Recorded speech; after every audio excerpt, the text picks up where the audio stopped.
Bien, buenos días para todos. Entonces empezamos esta sesión del 15 de mayo de 2020. Entonces, lo que vamos a trabajar el día de hoy tiene que ver con los envolventes y los cuadros eléctricos. Como les decía hace un momento, entonces vamos a empezar a aterrizar un poquito y para que ustedes entiendan qué es lo que nosotros vamos a hacer. Como yo les comentaba también en la clase pasada, en lo que vamos a ver en lógica cableada, es que vamos a montar ciertos tipos de componentes, ¿cierto? Que nos permiten hacer control de diferentes tipos de estructuras, ¿cierto? Entonces, los envolventes y los cuadros eléctricos, ¿qué es lo que nos permiten? Nos permiten entonces hacer ese tipo de acciones como tal. Entonces, vamos a empezar hablando de ellos. Déjenme un segundito, yo aquí tenía un material de formación ya que quería mostrarles. Entonces, existen diferentes tipos de tableros. Este, por ejemplo, es un tablero de distribución de una casa. Entonces, nosotros lo que podemos ver o observar es que dependiendo de la finalidad del tablero, pues vamos a llamarlo, pero casi todos tienen la misma forma y hay unas características que nosotros debemos de tener en cuenta. Entonces, fíjense que aquí tenemos otro tablero de control, entonces pues como para que ustedes vayan ambientando y vayan entendiendo qué es lo que nosotros, de lo cual nosotros vamos a hablar, al menos en esta sesión de formación, ¿de acuerdo? Porque insisto que el tema es bastante extenso como tal. Aquí, ¿qué es lo importante de tener en cuenta? Yo lo voy a decir iniciando porque me gusta hacer este tipo de aclaraciones desde ya. A mí me parece que es muy importante que ustedes tengan en cuenta el sentido de la estética cuando vayan a armar un tablero de distribución, sea tablero de distribución, sea tablero de control, de lo que ustedes quieran.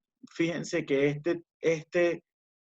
este tablero que les estoy mostrando en este momento es un tablero muy ordenado, si se dan ustedes cuenta. No hay cables volando, no hay cables haciendo un abultado dentro de las diferentes canaletas de conexión. Todo se ve bien, es fácil hacerle mantenimiento, es fácil hacerle seguimiento. Por eso cuando ustedes empezaron a montar en Protoboard, yo les hacía mucho hincapié, mucho hincapié en la estética porque eso denota mucho el sentido y la calidad de nuestro trabajo. Entonces, es por ahí que nosotros debemos de empezar.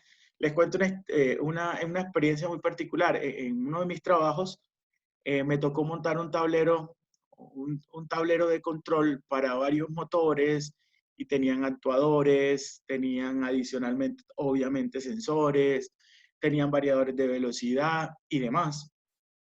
Yo no hice el diseño, a mí solamente me pagaron por hacer hacer el proceso de montaje. Y como yo no hice el diseño y se le compró a una empresa productora de automatización, de hecho, porque uno también tiene esas opciones, dependiendo del tipo de automatización o el tamaño de la automatización, en muchas oportunidades uno compra la automatización, entonces uno pasa los requerimientos y pasa todo el sistema que uno necesita y a usted ya le entregan, le venden completamente su sistema listo con los requerimientos que usted hizo. Hay empresas que se dedican a eso, como GladePad, en fin, otro tipo de empresas que, que pues bueno, no vienen al lugar porque eso depende del tipo de automatización que usted vaya a comprar. ThyssenKrupp también las vende. Entonces, ¿qué sucede con esto, muchachos? ¿Y a dónde va lo que les voy a contar? Se suponía que a mí inclusive, como le mandamos los planos y todo, a mí me mandaban inclusive los cables cortados, perdón, los cables se suponía que me los enviaban cortados con el tamaño que era. Y fíjense que no lo hicieron así, sino que como había muchos cableados iguales, entonces para ellos no mandar los cortados, me mandaron a mí el rollo el rollo de cables completo. Entonces me llegó, fue un rollo con por ejemplo, los cables que yo iba a utilizar para sensores, todos tenían el mismo calibre. Entonces me mandaron un rollo para sensores, un rollo para motores y así sucesivamente. Me mandaron toda la cablería que yo necesitaba. Pero para no alargarles el cuento, ¿qué me pasó? ¿Qué me sucedió? Me tocó obviamente a mí cortarlos y me decían, córtelos de tantos, para las especificaciones me mandaron una tabla donde decía, para tal cable tiene que cortarlo de tal largo, bueno, medíamos todo normalito. Y fue muy chévere porque fue muy fácil, ya teníamos el montaje sobre bandejas, no iba sobre tubería. Cuando nosotros montamos también automatizaciones a todo, hay muchas formas de pasar los cables. Lo que sí está claro es que no pueden ir cables volando, ¿de acuerdo? Eso de que yo tiro un cable por aquí y otro cable por allá, no se puede. Siempre los cables tienen que ir por una ductería. Hay varias maneras de hacerlo, inclusive eso está normado para el tema eléctrico. Entonces, cuando nosotros hablamos de eso, nosotros podemos hablar que vamos a pasar por bandeja. Entonces, ¿cuándo es por bandeja? No sé si de pronto han visto en los centros comerciales que hay una bandeja como metálica en la parte superior y toda la cablería va por ahí, ¿cierto? Ese es el pase de cable por bandeja. En un lado normalmente pone uno todo lo que tiene que ver con motores y por el otro lado todo lo que tiene que ver con sensórica y comunicación. Eso como para que lo vayan teniendo en cuenta. Pero también nosotros tenemos que pasar los cables en muchas oportunidades por una ductería. Ese pedacito también es interesante porque hay que ser muy cuidadosos. ¿Qué cuidado especial tiene que tener uno cuando hace pasado de cables o de conductores o de lo que usted quiera por ductería? Regla número 1, la primordial, la más básica de todas, el cable no se puede empalmar. ¿De acuerdo? Y esta regla que les estoy comentando es una de las más básicas, pero de las más importantes de todas. ¿Por qué el cable no se puede empalmar? Porque cuando yo tengo una tubería, normalmente la tubería no la voy a tener a la vista, ¿cierto? Entonces, ¿qué va a suceder? Si usted manda los conductores por la tubería y usted empalma un cable y en una de esas cosas de la vida, porque todo puede pasar, ¿no? Usted llega a tirar ese cable y ese cable se parte por dentro. La pregunta es, ¿usted sabe dónde caramba se rompió ese cable? Obviamente se rompió por el empalme, pero la pregunta es, ¿usted será que lo puede remediar fácilmente? Donde tiene, en una ductería usted no va a pasar un solo conductor por un tubo, van a pasar muchísimos conductores, muchachos. Entonces, cuando eso sucede, eso se vuelve un problema para el tema de mantenimiento, porque usted no sabe y le toca sacar casi todo el manejo de cables, eso se vuelve un problema. Entonces, primera regla básica, muchachos, si yo paso un conductor por tubería, ese conductor no se empalma. Es mejor que nos sobre cable y yo lo corto cuando llegue, que diga, ay, me faltó, entonces hago la fácil y lo empalmo. Entonces, ese pedacito hay que tenerlo en cuenta. Jason, nos decías aquí bastante, ¿cómo así? Entonces, ese pedazo es supremamente importante. Más de explicarles el PDF, yo quiero como contarles y darles experiencias que les puedan ayudar a ustedes a entender lo que les estoy diciendo, cuál es la importancia de todo esto, porque considero que así es que ustedes pueden ver la parte práctica de una manera que se les pueda quedar y entender por qué las cosas hay una manera de hacerlo de una manera adecuada. Normalmente cuando nosotros pasamos cable por ductería, ¿qué es lo que nosotros hacemos? Nosotros pasamos una sonda. El término que nosotros normalmente utilizamos es sondear. Regálenme un segundito. Oh, mira, aquí tengo algo en el chat. Que nos dice Jason que genera bastante problema. Muchísimo. Eso sí, ténganlo por seguro que eso nos pone en aprietos muchas veces. Entonces, aquí les estaba hablando hace un momento que cuando uno quiere pasar, entonces, un cable por una tubería hace un proceso de sondeo. Entonces, vamos a ver un corto video. Después les paso el link en YouTube para que ustedes también lo vean con calma, pero no quiero que quede en el aire el asunto. Entonces, por eso quiero que lo veamos.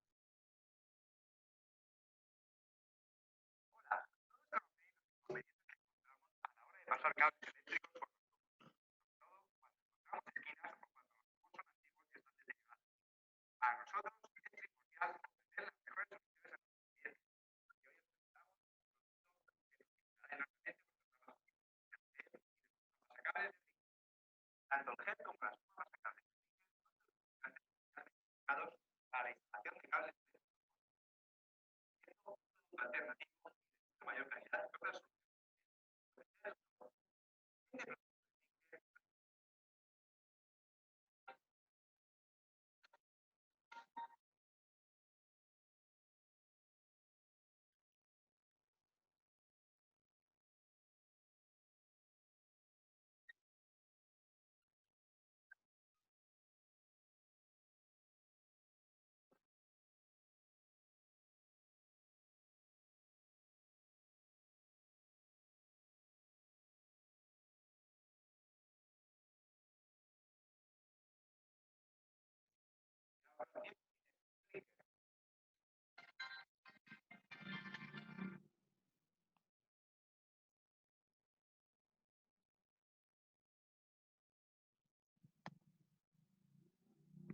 Bueno, aquí lo interesante no era que ustedes escucharan, sino que ustedes vieran. Si ustedes se dieron cuenta, está el tubo, ¿cierto?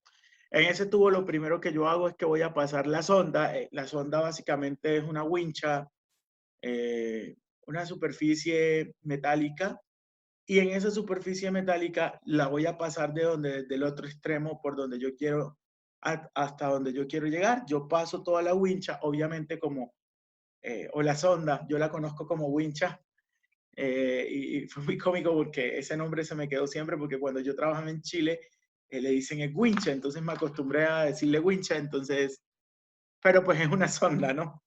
Entonces, ¿qué sucede? Yo paso completamente por donde voy a salir, paso la sonda y la llevo hasta la parte inicial, ¿cierto? Ahí básicamente lo que hago yo es un gancho y cojo los cables, el manojo de cables, porque aquí es importante decirlo.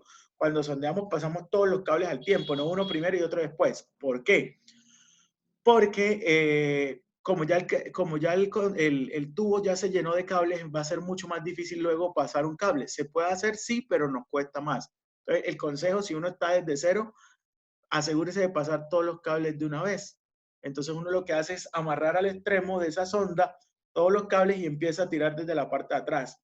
Ese proceso de tirado hay que hacerlo con mucho cuidado, hay que hacerlo con fuerza, pero no tanta que se vaya a quedar, que se vayan a soltar. Eso también implica que les debo decir que es súper importante amarrar muy bien los cables. Normalmente, ¿qué es lo que hace uno? Uno coge para que rueden bien los cables al inicio, le pone harta vaselina.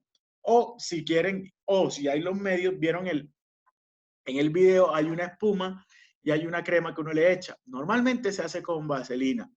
Entonces uno le pone vaselina natural a eso para que los cables pasen completamente y pasen de una manera suave. Hay que tener mucho cuidado porque realmente el sondeo, ¿dónde se complica? Siempre que yo tenga curvas.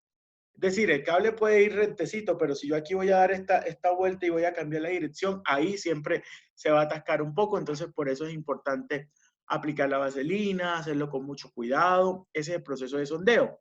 A veces también sucede que calculan mal la dimensión del tubo por el cual nosotros vamos a pasar los conductores. Y eso ustedes dirán, ¿qué pasa, profe? Es que hay unas reglas que las dictó el RETIE en donde nos dicen cuántos conductores o cuánto espacio tiene que quedar libre dentro del tubo. ¿Qué quiere decir? Que si yo tengo un tubo de media pulgada, por decir algo, yo no lo puedo llenar hasta que no le pase un cable más. No, antes por el contrario, tiene que quedar espacio suficiente. Si no estoy mal, creo que es el 30% o 40%, no recuerdo la norma en este momento, de espacio libre dentro del tubo para hacer manipulación. Entonces, ese tipo de cosas hay que tenerlo muy, muy pendientes. Si ustedes me dirán, profe, pero se los digo desde ya porque pues es posible que a ustedes les toque hacerlo. No es solamente decirles hay que montar el tablero, no, porque uno a veces monta el tablero, pero así como yo monto el tablero, también tengo que irme y llevar los sensores o todo a la parte donde yo los necesite. Y eso es lo que nosotros hacemos. Porque al igual si uno tiene la automatización diseñada, pues a uno es el que le toca hacer el montaje completo. Pero bueno, me salí un poquito del tema de lo que les estaba contando. Cuando estaba haciendo mi montaje, yo hice todo mi montaje, lo tenía ya casi listo. Llegué al tablero, que es como el que les estoy mostrando aquí, un poco más grande, de hecho. Era mucho más grande, era un gabinete mucho más grande. Y yo empecé a meter, me sobró cable, a pesar de que me dijeron de cuánto tenía que cortar. Yo corté a la medida, siempre había una holgura. Claro, yo, como ya se suponía, y eso fue tal vez un error de principiante, debo decirlo también, yo no medí, sino que le puse los bornes. ¿Qué son los bornes? ¿Ven ustedes estas cositas azules que hay aquí, en esta parte, sí? Que si ven que aquí llega como un cable negro y tiene un borne. Y ahora los vamos a ver en el material, ¿de acuerdo? Yo cogí, ponché los bornes y los metí. Cuando me fui a dar cuenta, ups, entraron, obvio, pero dentro del cable, es decir, si ven estas partes que aquí hay como unas regletas, me estaba sobrando mucho cable. y eso se empezaba a ver cuando usted cierra la canaleta debe cerrar de una manera que quede bien puestecita y completamente recta. ¿Saben cómo me quedó esa canaleta? Me quedó como si tuviera una ondulación. Imagínense un leaky paper así, con una barrigota. ¿Qué me tocó? Me tocó cogerlo, desmontar los pines, estos que les estaba mencionando hace un momento. Me tocó cogerlos, quitarlos, tomar bien la medida y volver a ponchar. Obviamente ya esos conectores que les estoy hablando ya no servían. ¿Y qué me tocó? Hacer un retroceso. ¿Por qué? Por no medir. Y para acabar remate tuve una interventoría y lo primero que dijo el interventor, esos cables están muy largos, hay que quitarlo. Además hay más riesgos porque si usted en el momento, si usted llega a soltar uno de esos y hay cable disponible y se llega a salir, pues eso puede tocar una superficie que no llegue a estar aislado o algo por el estilo. Entonces hay que tener ciertos cuidados. Eso me pasó y por eso se los quería compartir también porque pues uno de los errores de los demás también aprende, ¿no? Entonces es como para que ustedes ya tengan una dimensión de lo que nosotros estamos haciendo, que este es uno de los procesos bien importantes de lo que nosotros aprendemos. Entonces, quiero que tengan eso también muy en cuenta y ya también es una aproximación bastante grande a lo industrial que ya vamos a empezar a hacer, ¿de acuerdo? No sé si hasta el momento hay preguntas, dudas, inquietudes.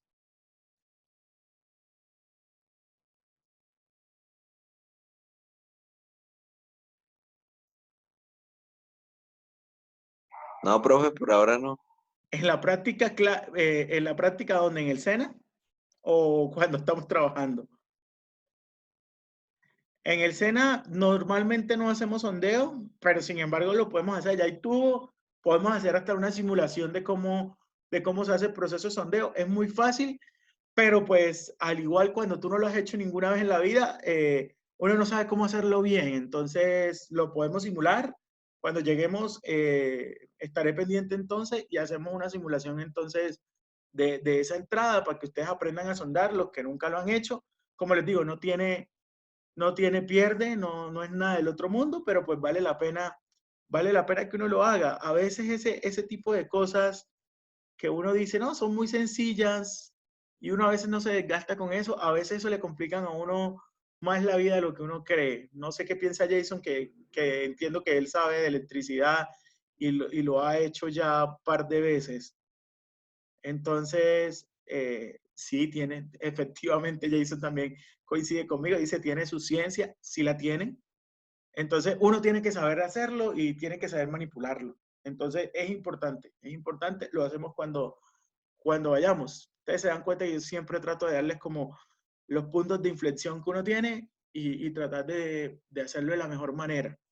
Porque pues ahí es donde uno dice, a veces uno se puede complicar la vida. Miren, a mí me pasó, fue muy cómico con un compañero. Yo estaba metiendo la instalación eléctrica en otro y compramos los rollos de cable, obviamente. Entonces teníamos varios rollos de cable que estábamos metiendo porque era un trayecto largo. Y viene al amigo mío, ustedes saben que los rollos de cable vienen circular, ¿cierto? Normalmente esos rollos, y les voy a poner la imagen en Google de una vez, si no tienen la idea para que se la lleven de una vez.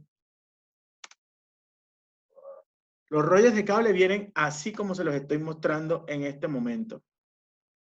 Así viene un rollo de cable, ¿cierto? Ellos vienen así circulares y se supone que es muy fácil ir sacando eso. Mire, no hay peor cosa que le pueda pasar a uno cuando uno está haciendo un cableado que este cable se le desordene, compadre, y se le enrede. No hay nada peor en esta vida. Nosotros nos pasó, mi amigo lo dejó enredar y le cuento que eso fue para luego coger y hacerle la forma a ese rollo, porque ella viene así para que tú lo puedas sacar de una manera mucho más sencilla. Mire, le cuento que eso nos costó Dios y ayuda luego. Y uno dice, ve, en algo tan sencillo como dejar enredar unos cables, sí. En algo tan sencillo como enredar unos cables, uno puede llegar a sufrir todo lo que usted quiera y le complica la acción. Yo no sé si les conté, yo fui residente de mantenimiento en un tiempo.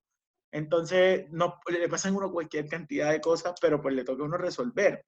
¿Qué nos tocó? Terminar sacando el poco cable que ya llevábamos, desenredando todo, tratando de hacer otra vez los rollos y volver a organizarnos para meterlo. Entonces, ese tema es complejo a ratos, parecen bobadas, parecen simplezas, pero que por inexperiencia, por falta de práctica, por lo que usted quiera, le pueden pasar a uno. Entonces, son cositas que hay que tener muy en cuenta cuando uno lo hace, es tener muchísimo cuidado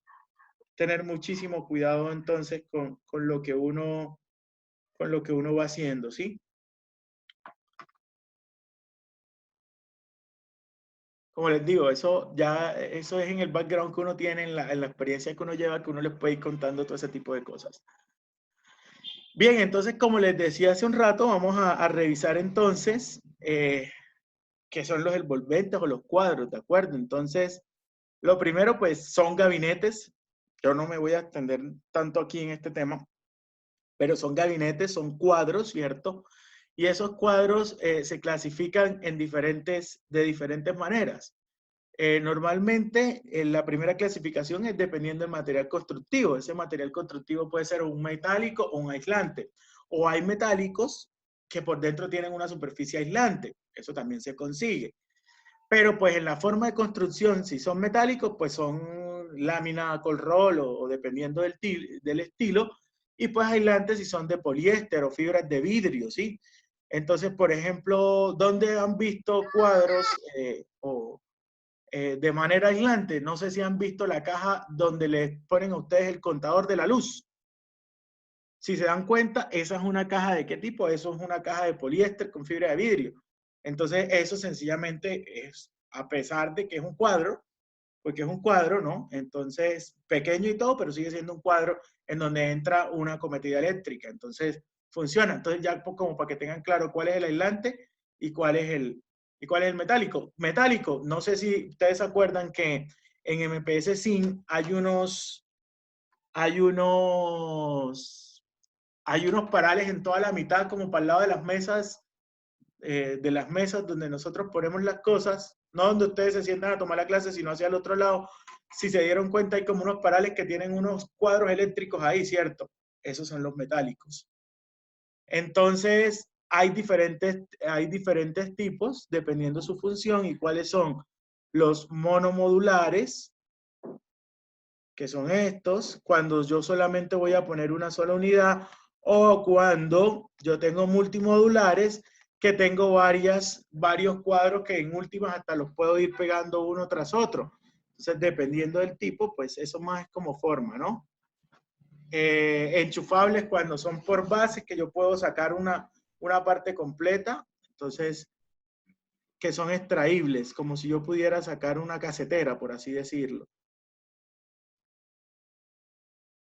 Sí, claro. Bueno, y esta es una buena aclaración que nos hace, bueno, es pregunta, nos dice Julián, eso también se ve en redes, ¿cierto? Sí, de hecho los RAD son cuadros de distribución también, pero que ya son dedicados al uso de redes de datos, los RADs, que son como nosotros los conocemos en redes, ¿de acuerdo?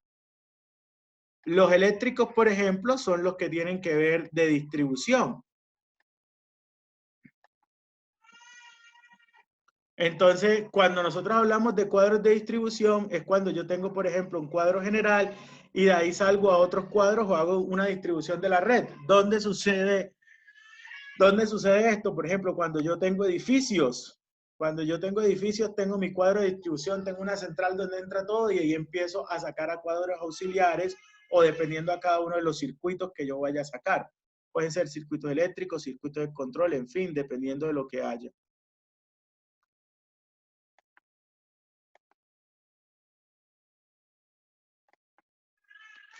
Bien, entonces estos cuadros también tienen unos cubrebornes o cajas de abonado y eso básicamente ¿qué es? Es cuando yo tengo y pongo, por ejemplo, una superficie que no me deja sino solamente ver la parte que yo necesito, no tengo control del resto, ni tengo manipulación del resto de cosas, sino que sencillamente, por ejemplo, les voy a hacer un ejemplo muy sencillo, la caja de breakers, ¿cierto? Ustedes saben que usted pone la caja de breakers en su casa y tiene una superficie por encima que solamente le deja ver el interruptor para subir y bajarlo, pero usted no toca nada más de allá. Entonces, esos son cubrebornes y cajas de abonado, para que tengan ustedes claro cuáles son. Entonces, aquí vienen los armarios. Entonces, son normalmente los que utilizamos nosotros en el entorno industrial, también para las redes. Entonces, con estos armarios, pues importante, esta imagen a mí me gusta mucho. ¿Por qué? Y ustedes me dirán, ¿por qué le llama la atención, profe? Porque nos dice cómo es el asunto en el sentido de las medidas. El alzado es el alto, el perfil es el frente y la planta es la base. ¿De acuerdo? Como para que la dimensión de la base. Entonces miren cómo funciona, vea, alzado, altura, perfil, ancho y planta, profundidad, ¿de acuerdo? Para cuando les pregunten a ustedes cómo, cuáles son las medidas, ya ustedes saben a qué se hace referencia de eso. Bien, entonces, en sus aspectos constructivos, aquí vienen entonces las tapas. ¿Qué son las tapas? Pues lo que cierra completamente la estructura del armario, que es lo que yo tengo, ¿no? Entonces hay de diferentes tipos. Hay tapas que son transparentes, que dejan ver, con borneras, en fin, hay de diferentes formas. Las puertas y las llaves, pues sencillamente hay diferentes tipos de llaves, no son las llaves normalitas, cambian las llaves dependiendo del tipo de conector. Aquí, por ejemplo, hay unos tipos de llaves que se utilizan, las de convención normalita, que van por dentro, dependiendo cuando las llaves tienen unas formas especiales para que nadie las pueda abrir, o en la medida de las posibilidades que no las abran. Aunque hay unos maestros que son especialistas en abrir puertas cuando no tienen que abrirlas.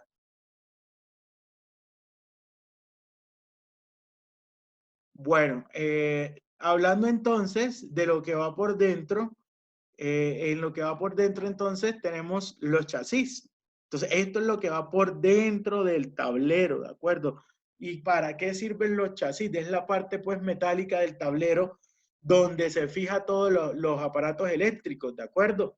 Entonces, ese chasis es lo que me permite a mí montar, que es toda esta parte, que es toda esta parte de aquí, el chasis es lo que me permite a mí montar toda toda la indumentaria que yo necesito. Entonces, y aquí aparece este concepto que son los rieles. ¿Los rieles qué son? Los rieles es donde yo voy a poner los diferentes elementos eléctricos o de control de todo el proceso. Entonces, allí es donde yo cojo y monto. Ahí es donde yo monto el contactor, el termomagnético, el termoeléctrico, en fin. Ahí es donde se van a poner las cosas, ¿de acuerdo? ¿Dudas hasta este momento? ¿Vamos claros?